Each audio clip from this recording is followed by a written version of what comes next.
Ok, então estamos na semana 11, com exercícios do 149 e 156 sobre equações gerais derivadas parciais e o método de separação das variáveis, e o 167 e 168 sobre as séries de Fourier.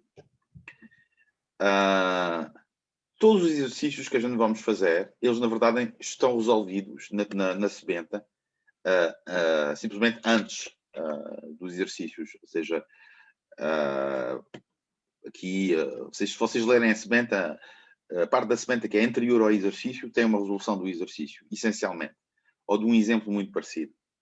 Aqui eu só queria salientar o seguinte, que é basicamente a receita.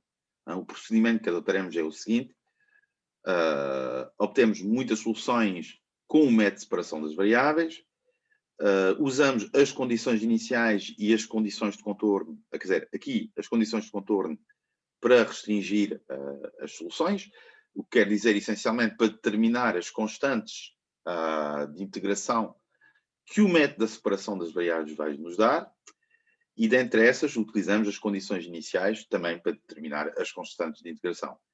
Eu aqui só acrescentaria mais um ponto, que é um ponto 4, que vai ter a ver com o capítulo seguinte, sobre as séries de Fourier, que é simplesmente, o que fazemos ao final é uma combinação linear destas soluções obtidas aqui para ter a solução geral, para obter a solução geral. Isto resume a receita. E Mitsu, tu vais ter que ir aqui no teu cantinho. Pronto. O que eu estava a dizer é que acho que começa aqui antes. Aqui vocês têm na página 213 uma equação diferencial às derivadas parciais, que vai ser rigorosamente idêntica. Se vocês depois forem para baixo, tal. Isto parece comprido, mas não é assim tão difícil como tudo isso. Chegamos à equação 149, que é o exercício que eu proponho de resolver agora, que é idêntica. Logo, vamos a isso. Vou aqui partilhar este quadro.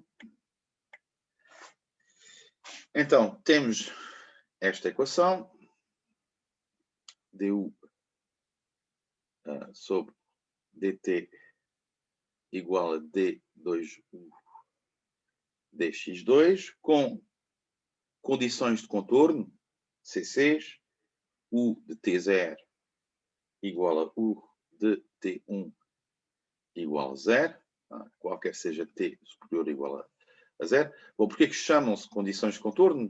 Porque tem a ver com a variável x, x igual a 0 e x igual a 1.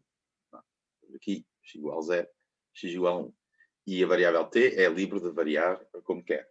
Depois temos condições iniciais que vão aparecer, e essas condições iniciais, como habitualmente, têm a ver com o facto de nos preocuparmos com o valor inicial do tempo. T igual a 0, ou mais geralmente, um t igual a t0. Se o tempo inicial não for 0. E aqui as condições são o t igual a t0,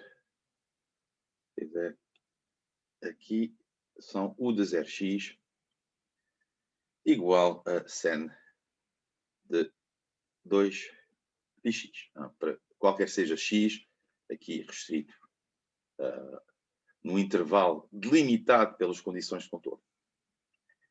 Bem, então, qual é o procedimento? O procedimento é o método de separação das variáveis, que reduz essencialmente a escrever a função como produto de uma função de t, que chamamos sempre grande T, vezes uma função de x, que chamamos grande X, e substituir na equação.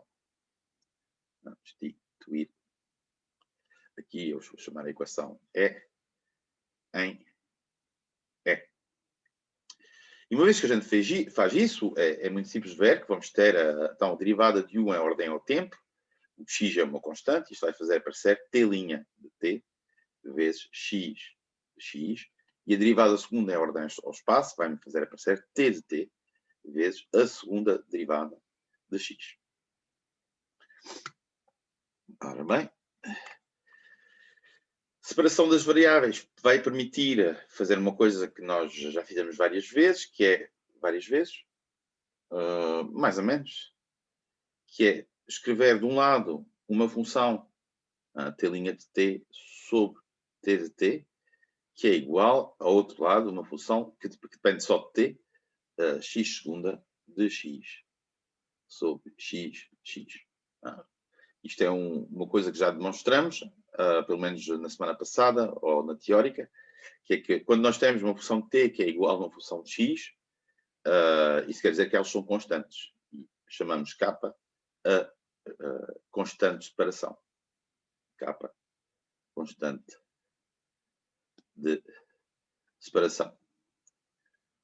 Nós não sabemos qual é o valor dessa constante. E o primeiro passo do raciocínio vai ser determinar os valores possíveis desta constante.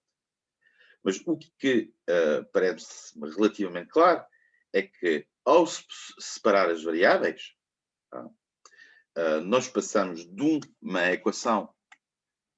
Porquê que isto faz isto?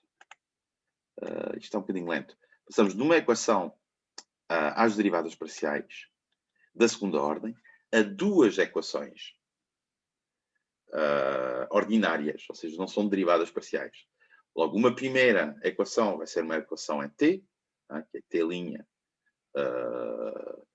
menos kt igual a zero, e uma segunda equação em ordem x, que é x segunda menos kx igual a zero. Logo, uma primeira é uma equação linear a coeficiente constantes da primeira ordem, e em x é uma equação linear a coeficiente constantes da segunda ordem. Coisas que nós sabemos resolver muito facilmente. Logo, o que nós nos propomos fazer é resolver estas equações, ou seja, x segunda menos kx igual a zero. E essas equações têm também condições iniciais e condições de contorno. Logo, por exemplo, se eu olhar a condição de contorno, aqui, a condição de contorno, xx, ela vai me dar que t de 0, não é t de 0, desculpa, já me baralhei. Aqui vai me dar que x de 0 vezes t de 0 é igual a 0, que é igual a x de 1. Não é t de 0, caramba. É t de t. T igual a 0, que é igual a x de 1. T de t igual a 0.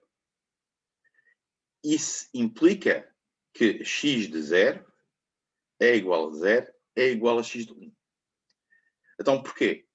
Porque aqui nós temos um produto de dois números que vale 0, e para ser igual a 0, um deles tem que ser igual a 0.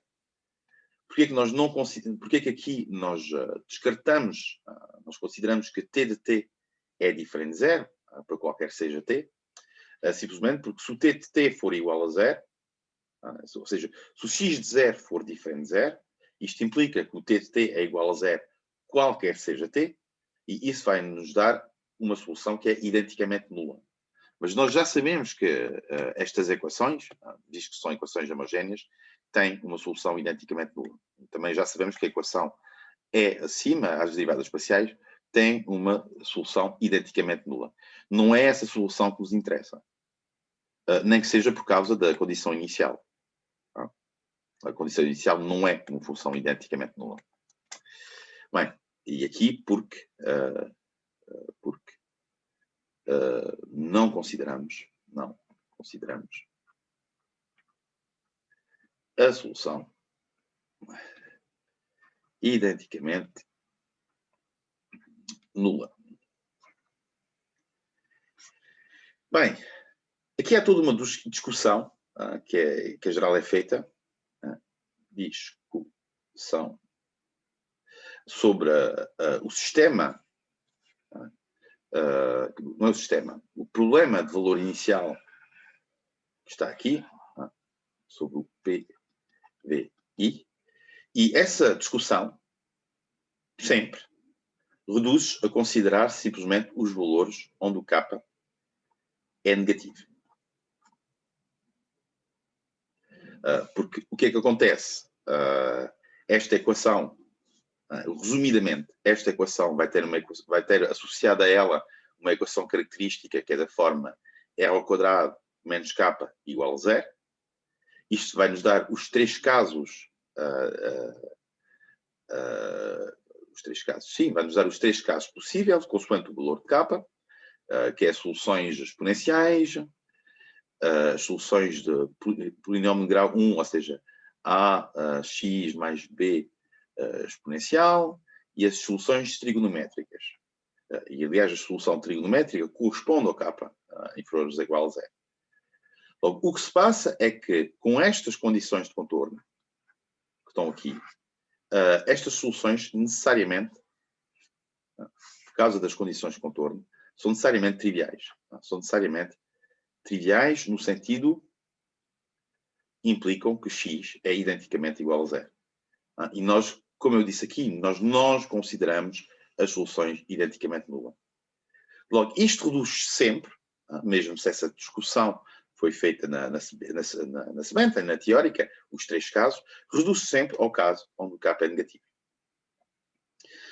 Ou seja, eu deveria dizer, não onde o K é negativo, tenham cuidado, isto pode depender às vezes das notações, mas quando menos K é positivo.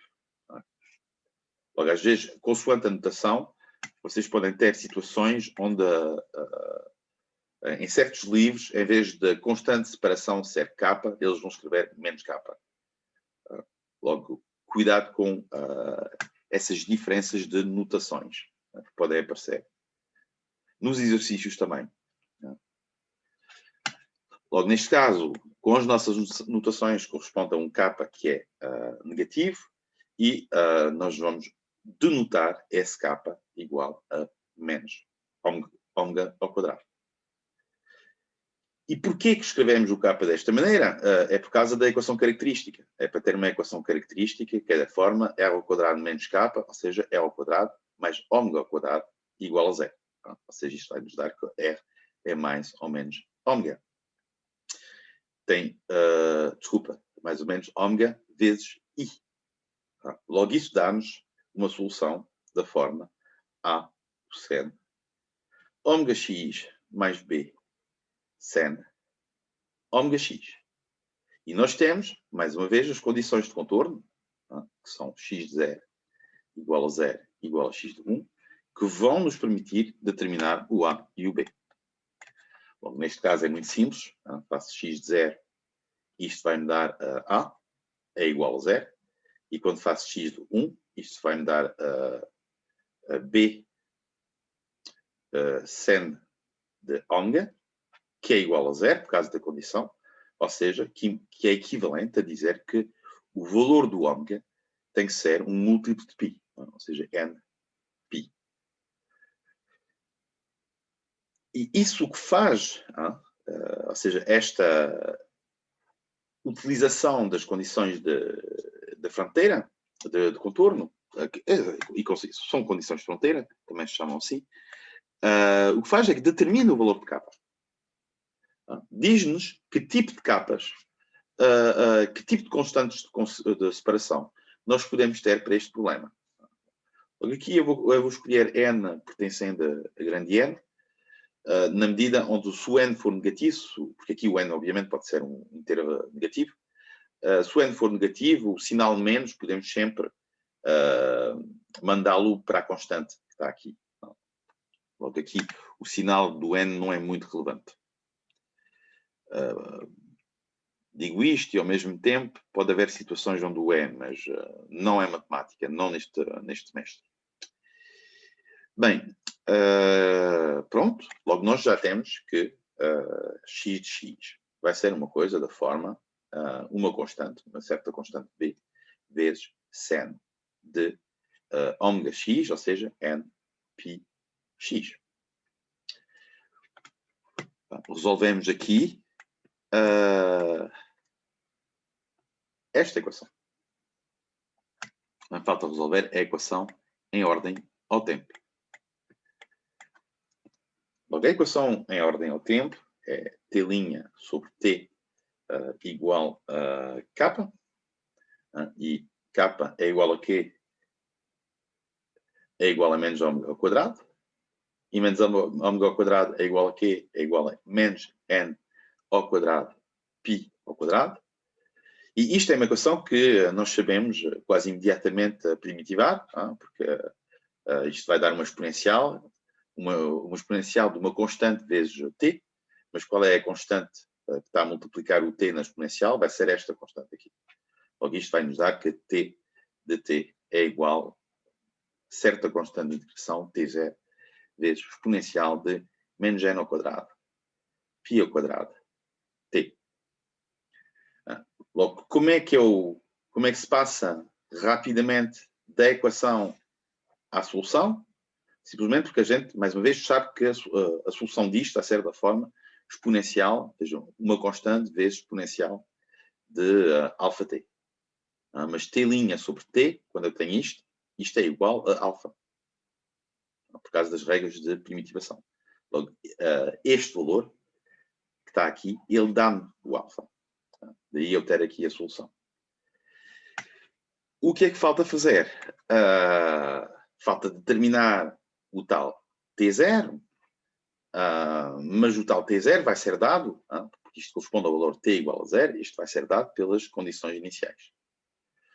Logo, nós temos a condição inicial, que nos diz que u de 0x é igual a sen de 2πx.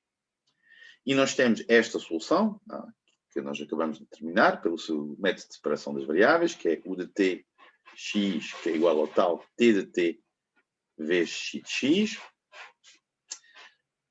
que é igual então, a uma constante. Isto é, o t0 é uma constante, seja o b, temos aqui o b, temos aqui o t0, eu vou escrever assim, b vezes t0, vezes exponencial de menos ao quadrado, n ao quadrado, π ao quadrado, t, vezes sen de n πx, e isto podemos chamar a constante b, ou a constante b', podemos dar o mesmo nome, não é importante, b', se quiserem. E o que é que se passa quando a gente substitui aqui o t por 0? Quando eu faço aqui t igual a 0, isto vai-me dar simplesmente que u de 0x é igual a tal constante vezes sen de nπx. O que é que falta fazer? Falta simplesmente comparar o valor inicial da solução que a gente encontrou com a condição inicial. E a gente vê imediatamente que isto implica que o b' tem que ser igual a 1 e que o n tem que ser igual a 2. Logo, a solução deste problema, então isto implica que a solução, o último ponto, a solução deste problema, ela é dada por u de tx exponencial de menos, então, 4π ao quadrado t vezes sen de 2πx, para t superior ou igual a 0 e x pertencendo ao intervalo 0, 1. Isto é uma resolução que é relativamente comprida, mas vocês têm que entender que os passos desta resolução são sempre os mesmos. E, sobretudo, para este tipo de equações, neste caso é a equação de difusão, pronto, se nós tivermos outra equação de difusão, os cálculos serão idênticos, a única coisa que vai mudar vão ser, eventualmente, os valores das condições de contorno e da condição inicial, e das condições iniciais. Pode haver várias. Perguntas?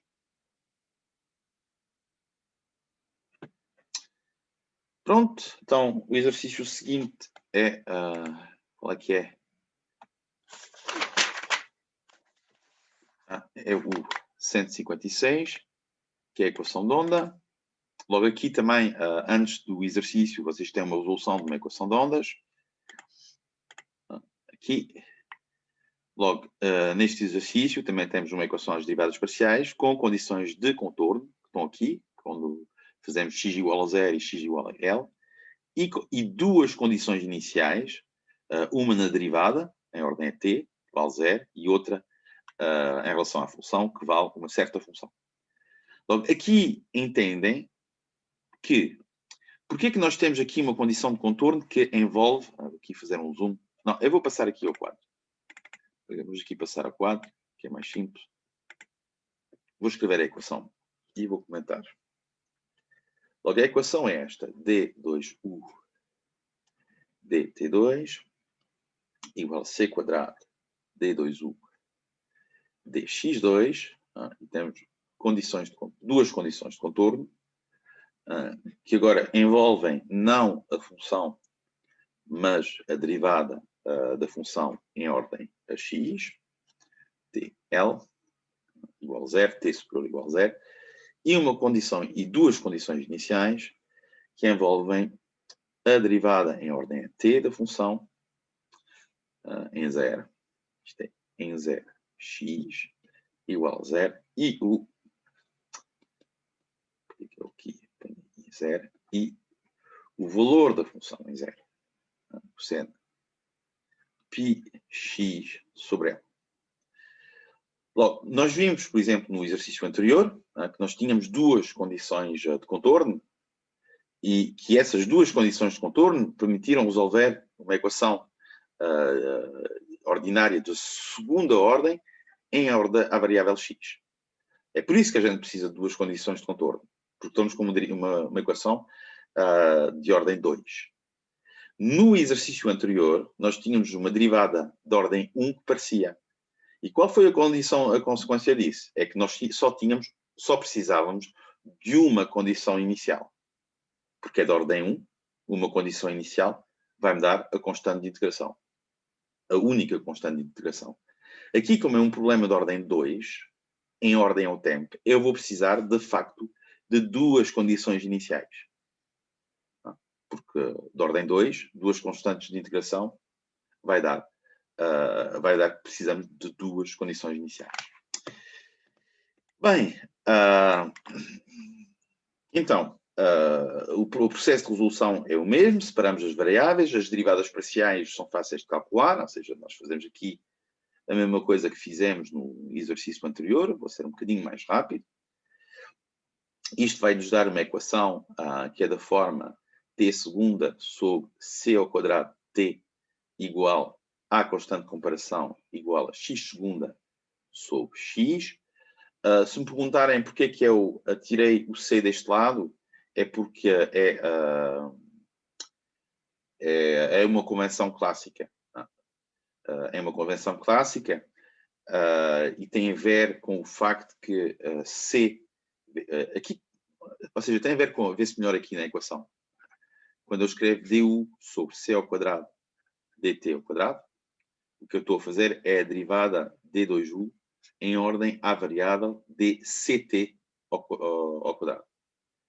E ct, se vocês repararem, isto é uma coisa de física, isto é uma distância. Uma velocidade vezes um tempo é uma distância. Ou seja, isto permite para os físicos homogeneizar as várias variáveis. É tudo homogéneo a uma distância. Bom, ou seja, isto é uma convenção que vem da física. O processo de resolução, pronto, já vimos, aqui vai ser exatamente a mesma coisa. Vamos ter x segunda menos kx, que é igual a 0. Vamos resolver em ordem às várias condições de contorno os vários casos possíveis para o valor de k positivo, k igual a 0, k negativo, e vamos ficar por k negativo, ou seja, k igual a menos ômega quadrado negativo. É a única solução, é o único caso que vai, com as condições de contorno, dar uma solução que não é trivial. Logo aqui, isto vai dar, como no exercício anterior, x, que é a cosseno de ômega x mais b cosseno de ômega, desculpa, mais b seno de ômega x, e as condições iniciais aqui envolvem a derivada em ordem a x da função. Já agora, quando eu faço a separação das variáveis, esta cena aqui é o t vezes x'. Logo, isto vai dar x' de 0, que é igual a 0, que é igual a... Ou seja, isto traduz por x' de 0 igual a x' de 1 de L igual a 0. As condições de contorno. Logo, eu preciso aqui de calcular a derivada disto. Isto é a derivada disto, vai aparecer menos a ômega seno ômega x mais b ômega cosseno ômega x. Quando eu faço x' de 0, isto vai me dar que b ômega é igual a 0. Ou seja, b é igual a 0. Não se esqueçam que nós excluímos o caso onde k era igual a 0. Logo, o ômega aqui é diferente de 0. Quando eu faço x' a seguir x' de L, que é igual a 0, x' de L vai-me dar, como eu sei que o b é igual a 0, menos a ômega seno de ômega L, que é igual a 0. E isto vai-me dar que seno de ômega L é igual a 0. Mas para seno de ômega L ser igual a 0, isto quer dizer que ômega L é um múltiplo de π. A única coisa que muda em relação ao exercício anterior é que no exercício anterior nós tínhamos L igual a 1, no 149. Aqui eles fazem aparecer o comprimento do intervalo. L, em vez de ser 1, é L. Pronto, então uma vez que a gente temos isto, podemos resolver a equação em ordem a t, ou seja, que é t, é a mesma equação, t segunda mais o k, mas k é igual a menos, ou seja, menos k, mas k é igual a menos ômega ao quadrado, e neste caso ômega ao quadrado é n ao quadrado, π ao quadrado, L ao quadrado, t igual a 0, e as soluções vão ser da forma t igual a uma certa constante que eu vou escrever. Como é que eu vou escrever? Alfa.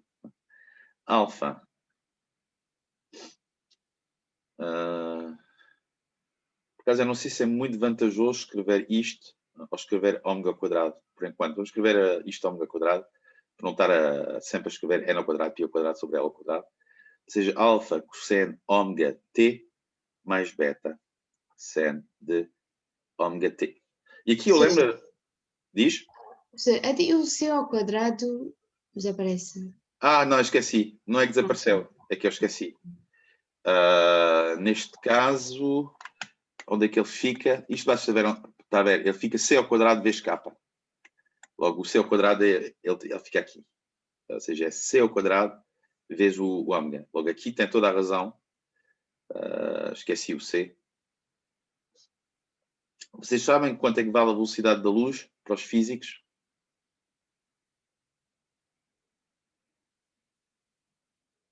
Acho que não. Para os físicos vale... 10 pontado a 8 metros por segundo. Não, isto é quando vocês estão em licenciatura. C é igual a 1. E porquê que C é igual a 1? É simplesmente porque nós usamos uma escala de maneira a que a velocidade da luz seja 1.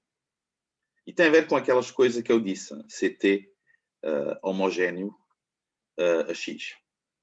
Logo, podemos sempre escolher escalas de, neste caso pode ser a escala da distância, tal que, ou seja, transformamos, tal que a velocidade é igual a 1. Basicamente é isso. Todas as constantes em física mais para o mestrado, vamos dizer, se vocês fizerem eletromagnetismo, relatividade, todas as constantes são iguais a 1. Simplifica as coisas. Bom, mas é uma desculpa só para não dizer que eu esqueci-me de pôr aqui o c ao quadrado. Bem, então, as condições iniciais, podemos voltar a elas, dar uma vista de olhos.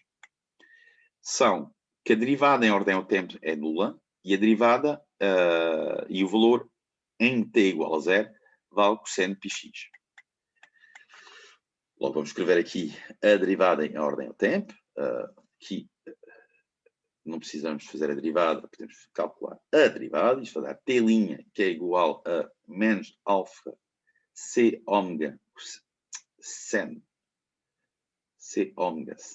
de c ômega t mais beta c ômega cosseno c ômega t.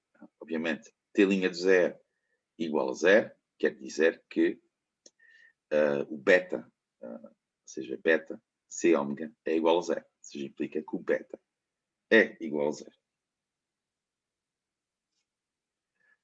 E se o beta é igual a 0, isso quer dizer que o t de t é igual a uma certa constante vezes cosseno de c ômega t. Isto vai nos dar, ao final, quando a gente junta as duas soluções, o produto das duas soluções, ou seja, t de t vezes x, isto vai nos dar uma certa constante, que é alfa. Qual era a constante de integração para o x? Então, b igual a 0 vai ser o a cosseno de ômega x, ou seja, a cosseno ômega x, e o alfa vezes cosseno de c ômega t. E nós temos que u de 0x, ou seja, tal condição inicial, era igual a... Onde é que ela está? Era igual a cosseno de πx sobre L. Logo aqui eu tenho que calcular este C ômega, e este C ômega, nós tínhamos visto que o ômega era nπ sobre L. Posso ir aqui acima só para mostrar. Aqui ômega é igual a nπ sobre L. Logo, isto é Cnp sobre L, e isto é vezes T, e isto é nπ sobre L vezes x. Logo, quando eu substituo aqui a condição inicial e comparo com a expressão que eu tenho aqui, isto vai me dar que a constante aqui é 1, ou seja, esta coisa aqui é 1, e quando t é igual a 0, a parte onde aparece o cosseno de c ômega t fica 1, e ficamos com cosseno de ômega x. Logo, isso quer dizer que o ômega é igual a π sobre L. Mas isto quer dizer que o n é igual a 1. Está aqui. N igual a 1. Para nós termos isto. Logo, a solução é u de tx igual a 1 vezes cosseno de, então, c π sobre L, c π sobre L, t, vezes cosseno de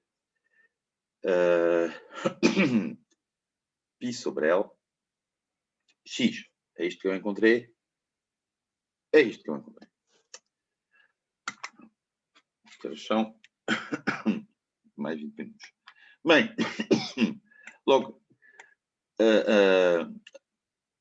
a conclusão disto tudo é que é mesmo sempre os mesmos métodos. Eu não preciso de estudar todos os casos. Eu não preciso, a não ser que seja explicitamente perguntado no teste, eu não preciso de ver se o que é que acontece aqui na equação, nesta equação, quando o k é positivo, quando o k é igual a 0. Eu posso diretamente ir ao k inferior a 0, porque eu já sei que estes casos, soluções, são triviais. Basta ver a teórica. Isto é teórica. Depois, o processo de utilização das condições de contorno e das condições iniciais tem que estar atentos ao tipo de condições que aparecem. Logo aqui, as condições de contorno não envolvem o valor da função, envolvem o valor da derivada parcial em ordem ao espaço da função. Em ordem ao espaço, porquê? Porque são condições de contorno. E para a condição inicial também ter atenção, que pronto, que sejam coisas que envolvem a derivada em ordem ao tempo e no valor, ou seja, num certo valor do t, neste caso t igual a 0.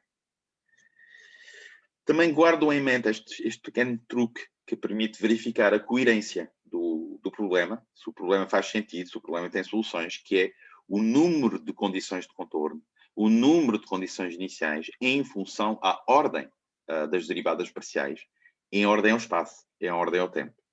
Então, isto são pequenos truques que depois vos permitem olhar mais confortavelmente estas equações.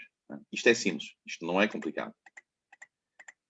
Nós não vamos tratar de exemplos complicados. Logo, nós passamos aqui a uma coisa que é chamada transformada de Fourier.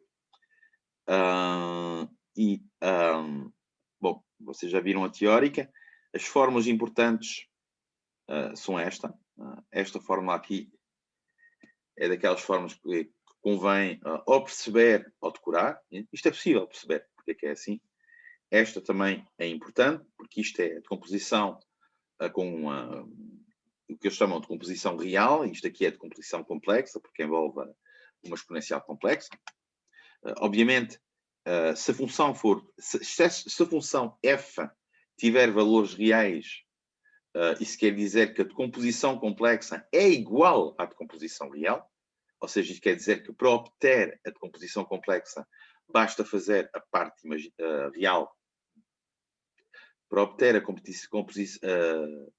decomposição real, basta fazer a parte real da decomposição complexa. Isto vamos fazer agora nos exercícios. Limpar tudo. Outras fórmulas que são importantes são estas fórmulas aqui. Esta fórmula aqui do coeficiente, do tal Cn, o coeficiente desta série, que eu vou relembrar. E eles aqui também dizem como é que calcular os coeficientes da decomposição real. Bem, vamos a isto. O exercício é determina a série de Fourier associada às funções. Aqui tenham atenção que cada função é dada no intervalo menos L sobre 2 e periódico do período L. Ou seja, está nas condições da teórica da Spenta que está aqui. E vamos tentar ver se temos tempo para fazer a pergunta A e a pergunta C. Eu estou a ver que temos 18 minutos, provavelmente não vou ter tempo de fazer a pergunta C, mas acontece que a pergunta C é muito mais fácil do que a pergunta A. Logo, isto, digo já, fica em TPC. E é mais interessante nós focarmos aqui, porque depois podemos resolver este que utiliza a pergunta A. Ora bem, vamos aqui ao quadro. Aqui vou relembrar algumas formas. Como é que não é isto que eu quero? É isto que eu quero. Limpar a tela. Bem, então temos esta função, f de x igual a x ao quadrado. E aqui o x é delimitado nos valores, salvo erro, menos pi. Ou seja, menos pi. E eles dizem que este intervalo menos pi, ele corresponde ao intervalo menos L sobre 2 mais L sobre 2. Logo, isto corresponde a uma função que é 2π periódica. Ou seja, f definida neste intervalo é prolongada por 2π periodicidade. 2π f é 2π periódica. Logo, o que queremos determinar em primeiro são a decomposição, a decomposição complexa em série de Fourier. Logo, isto é uma soma indexada nos inteiros relativos Cn exponencial de... Logo, no caso geral do n, isto vai ser, salvo erro, INπ x sobre L. Não me enganei? Onde é que eu escrevi isto? Nas minhas cábulas. Exatamente, não me enganei. Assim, enganei-me. Eu sabia que me ia enganar. Aqui faltam 2. 2π. Porquê que aqui há um 2, essencialmente, é por causa do 2π sobre L? Porque isto, enfim, eu não vou entrar aqui em detalhes. Isto é uma coisa que se perceba com a física, porque nós queremos comparar a periodicidade da função com a periodicidade das funções trigonométricas, que é 2π. Mas pronto, aqui a convenção é esta. E como é que nós calculamos estes coeficientes, no caso geral? Ou seja, isto é 1 sobre L, exatamente, menos L sobre 2, mais L sobre 2. Logo, vocês vão ver que este tipo de exercício, se vocês forem consultar outros exercícios ou outras sementas, as convenções dependem muito de um autor ao outro. Ou seja, vai haver convenções onde aqui vamos ter um 2L e o integral vai ser de menos L a mais L. Enfim, aqui as convenções usadas vão ser sempre estas. E isto é igual a f de x vezes exponencial de menos 2i n π x sobre L. Logo, são estas duas coisas que nós precisamos nós queremos calcular, ou seja, essencialmente queremos calcular aqui o Cn, para poder ter depois a decomposição do F, e no nosso caso o L é igual a 2π, logo isto vai dar a soma para n pertencente a z de Cn exponencial de IN x, exatamente, INx, não me enganei. E aqui o integral que nós queremos calcular é o integral de 1 sobre 2π de menos π a mais π de x ao quadrado exponencial de menos INx. Porque o L é igual a 2π. Pronto, e este integral parece dx. Este integral parece muito complicado, mas é um integral que nós vamos calcular com uma integração por partes. Logo, isto vai dar... vamos primitivar a exponencial, derivar o x ao quadrado. Logo, a primeira parte vai ser x ao quadrado vezes uma primitiva da exponencial, mas uma primitiva da exponencial é menos i nx sobre menos i n, entre menos π e π. Menos menos mais 1 sobre 2π i n, vezes o integral de menos π a π de 2x, vezes a primitiva exponencial, menos i nx. Logo aqui o menos in passou para fora para dar um mais. Aqui o menos in é que dá isto mais.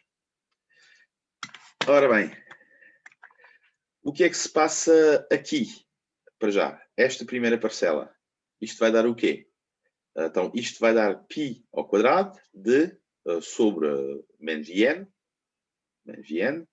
da exponencial de menos inπ menos exponencial de mais inπ. E quanto é que vale isto? Eu disse a resposta. Isto vale 0. E porquê que vale 0? Porque vocês sabem que a função exponencial de ix é 2π periódica. Tá? Ou seja, exponencial ix é 2π periódica. Dica. Logo ficamos com este integral, que vai nos dar então 1 sobre 2π i n menos π. Aqui o 2 posso retirar já agora.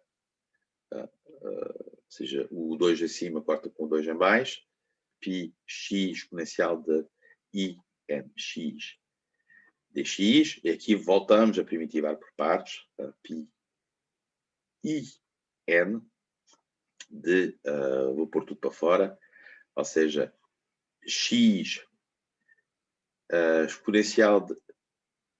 Não, eu aqui esqueci-me do menos. Isto aqui é o menos. Exponencial de menos i nx sobre menos i n entre menos π e π mais, outra vez, 1 sobre i n integral de menos π a π exponencial de menos i n π.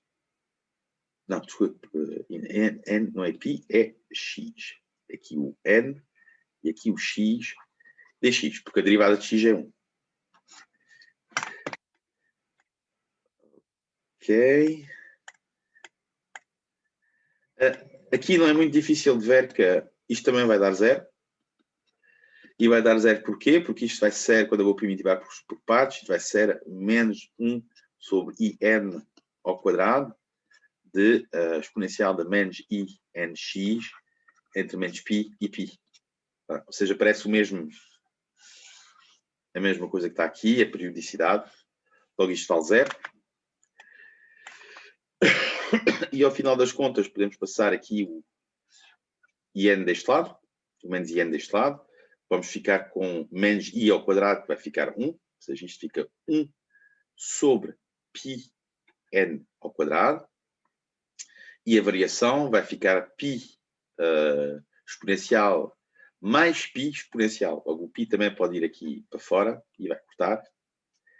E nós ficamos com exponencial de menos inπ mais exponencial de inπ.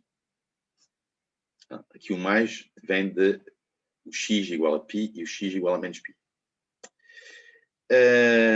E isto, se eu dividir por 2 e multiplicar aqui por 2, isto vai dar 2 sobre n ao quadrado cosseno de nπ. Isto é aquela definição de cosseno de θ é igual a e de iθ mais e de menos iθ sobre 2. A fórmula de Euler. E vocês sabem, normalmente, que o cosseno de nπ é igual a menos 1 elevado a n. Porque é função da paridade do n, o cosseno de nπ vai ser 1 ou menos 1. Ou seja, menos 1. E elevado a n. O que é que falta é o calcular. Na verdade, falta aqui, só calculei, se vocês olharem, só calculei o Cn para n diferente de 0. Porque aqui estou a dividir por n, logo n é diferente de 0. Se eu quiser calcular o Cn para n igual a 0, bom, simplesmente é a mesma fórmula. Ou seja, isto vai dar 1 sobre 2π, integral de menos π a π, de x quadrado dx, porque o n é igual a 0. E isto isto vai dar, eu acho que é π ao quadrado sobre 3. Deixam-me ver as minhas cábulas. É isso, π ao quadrado sobre 3. Porque a primitiva de x ao quadrado é x ao cubo sobre 3. E aqui temos uma cena que é par, logo vamos ter 2π ao cubo sobre 2π sobre 3 2π, ou seja, o 2 corta e vai dar o π ao quadrado sobre 3. Mas a moralidade disto tudo é que está tudo calculado, ou seja, f de x vai ser igual ao tal C0, ou seja, C0 que nós calculamos acima, mais a soma para n diferente de 0 do Cn, que vai ser aqui, o 2 pode sair, menos 1 elevado a n sobre n ao quadrado. Aqui não há um π? Não há π. Vezes a exponencial de inx.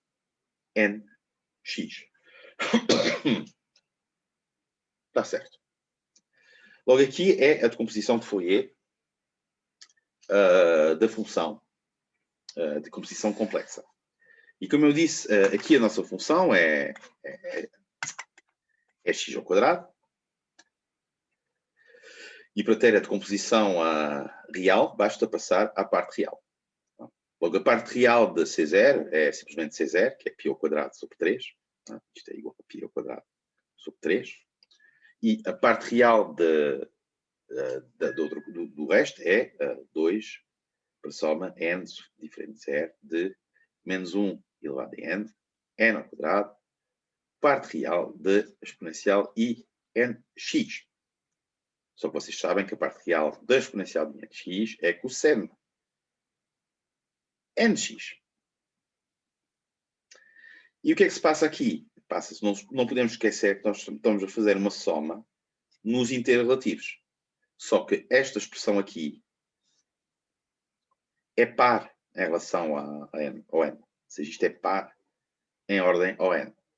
Logo, somar para os inteiros positivos e somar para os inteiros negativos vai dar a mesma coisa. Logo, vai dar 2 vezes a soma para os inteiros positivos. Isto é π ao quadrado sobre 3 mais 4 vezes soma para n superior ou igual a 1 de menos 1 elevado a n sobre n ao quadrado. Aqui esqueci-me de uma coisa. Sim, não, é cosseno nx. Cosseno nx. Logo aqui o que eu estou a dizer é que a soma para n inferior ou igual a menos 1 é igual à soma para n superior ou igual a 1. Por causa da paridade. Pronto. E isto resolve o exercício 167. E já agora é importante nós guardarmos esta fórmula. Ou seja, temos isto, x ao quadrado, que é igual a isto. E x ao quadrado com x pertencendo a menos π. E passamos ao exercício seguinte, que é o 168.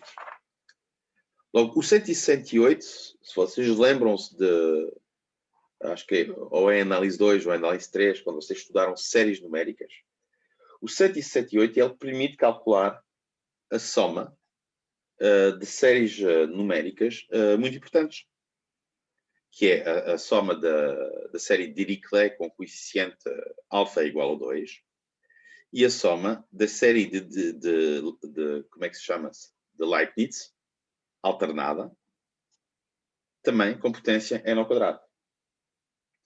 E como é que nós calculamos isto?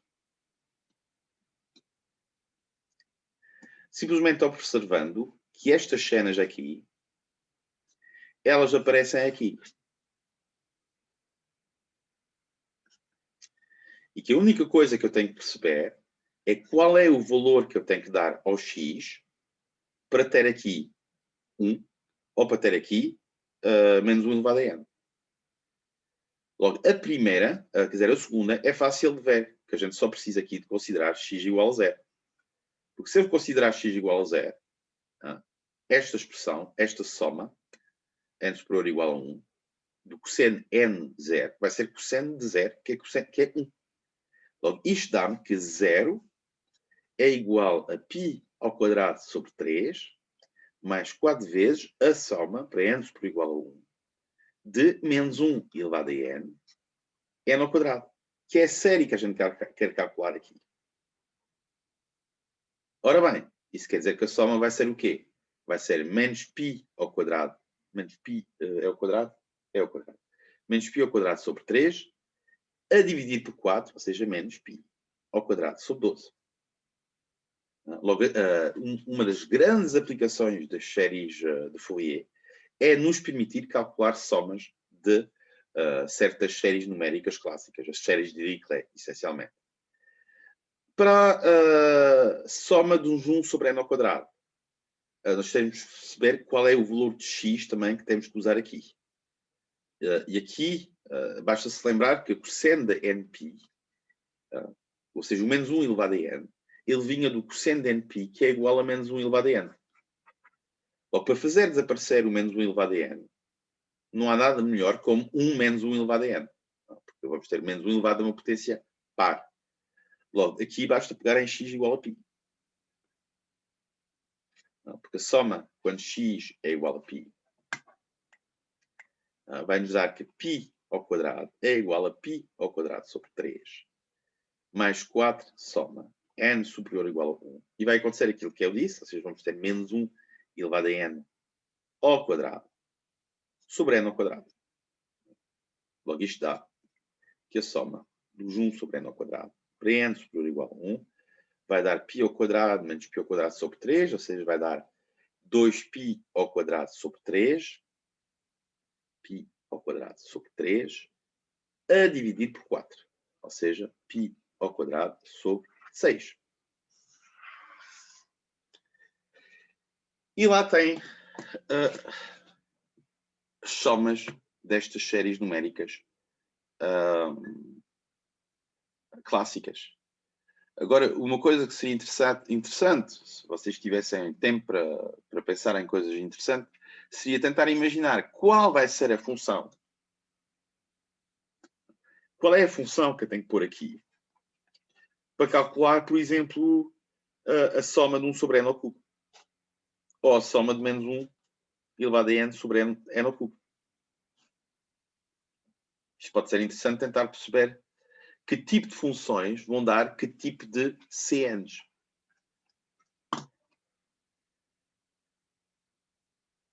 E